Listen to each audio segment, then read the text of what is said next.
Assalomu alaykum hurmatli dasturchilar. Bugun sizlar bilan Kotlin mavzusida bir o'lchovli massivlarga oid turli xil masalalar ishlab chiqdik shu kungacha. Bugun shu mavzuyimizni yakunlab saralashlar mavzusini boshlaymiz. Uning uchun biz saralashlar deb nomlangan paketimizni ichiga bitta Kotlin faylni ochamiz. Buni nomini sort deb nomlaymiz. Saralash deb, ya'ni bize hozir Kotlinni o'zini saralash algoritmini foydalangan holatda kiritilgan sonlarni saralab chiqazamiz. Ya'ni kichkinadan kattaga qarab, ya'ni o'suvchi jarayonni ko'rib chiqamiz. Buning uchun bize bitta oldin klaviaturadan sonlarni kiritib olamiz. Har xil ko'rinishda kiritamiz, ya'ni sonlarni saralamoqchimiz. O'shaning uchun hammasini aralash tartibda kiritib tashladim va bizni kiritgan sonlarimizni oldin ekranga chiqarib olamiz. Massiv elementlari deb chiqaramiz.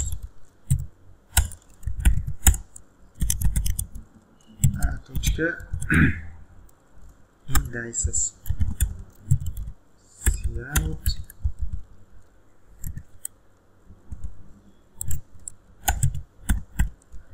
massiv elementlarimiz.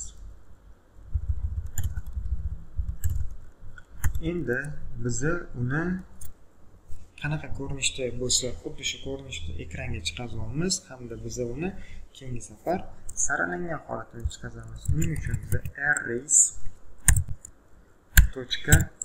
.sort deb yozamiz hamda qaysi birini saralamoqchimiz, qaysi massiv elementlar, massiv elementlarni saralamoqchimiz. Hamda babetga bitta cout saralangan massiv elementlari deb chiqaramiz.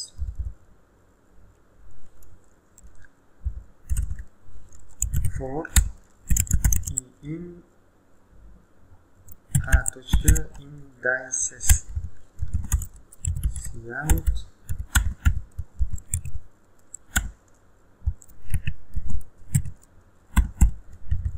massiv elementlarini dasturni ishga tushiramiz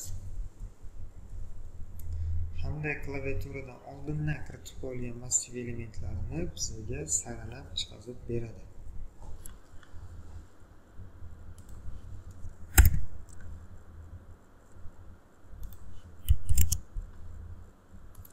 Dasturni qayta ishga tushiramiz. Massiv elementlari deb mana klaviaturada kiritilgan sonlarni chiqarib beradi va saralangan tartibi xuddi shuni kichkinadan kattaga qarab saralab berdi. Mana 1 2 3 4 5 6 6 7 8 9.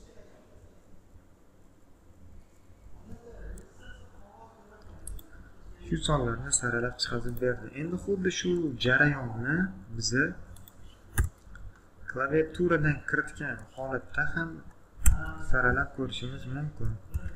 Buning uchun bizga bitta n degan o'zgaruvchi kerak bo'ladi. Biz uning uchun print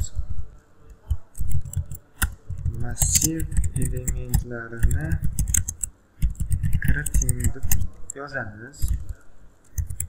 Val n readline to int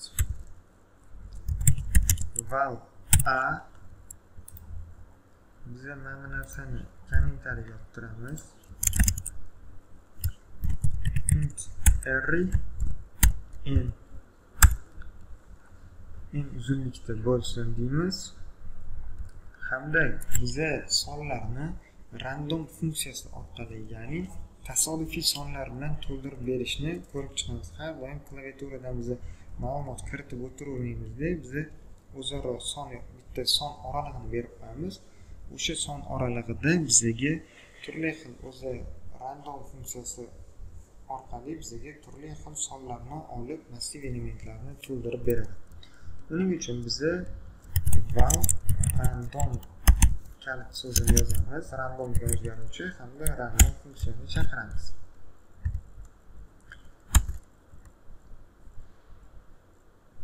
Print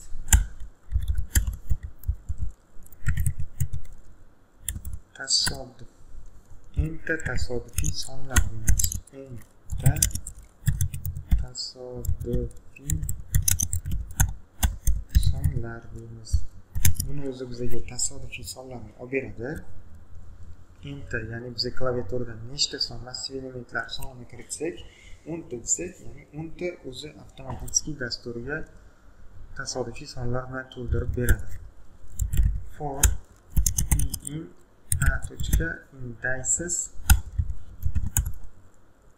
massiv elementlarini random funksiyasi orqali next int va uni oralig'ini, ya'ni 100 gacha 0 dan 100 gacha bo'lgan sonlar oralig'ida tasodifiy sonlar bilan to'ldirib berdi biz yozdik.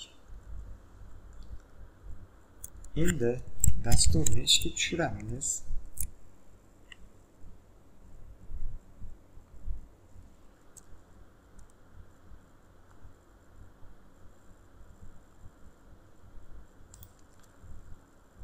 Tasodifiy sonlarni oralig'ini kiritdik, massiv elementlari deb.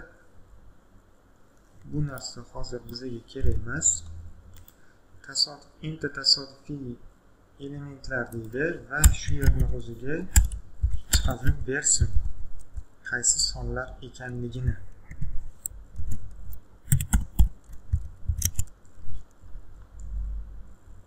Va undan so'ng esa saralab, xuddi shu kiritgan sonlarni saralab chiqarib bersin. Dasturni qaytadan ishga tushiramiz.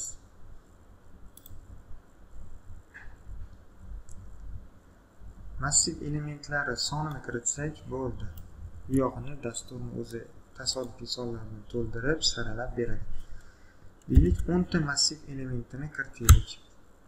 10 ta tasodifiy sonlar mana 100 gacha bo'lgan tasodifiy sonlarni oldi va u sonlarni dasturni o'zi mana array.sort a deb nomlangan funksiya orqali o'zi bizga kichkinadan kattaga qarab saralab berdi.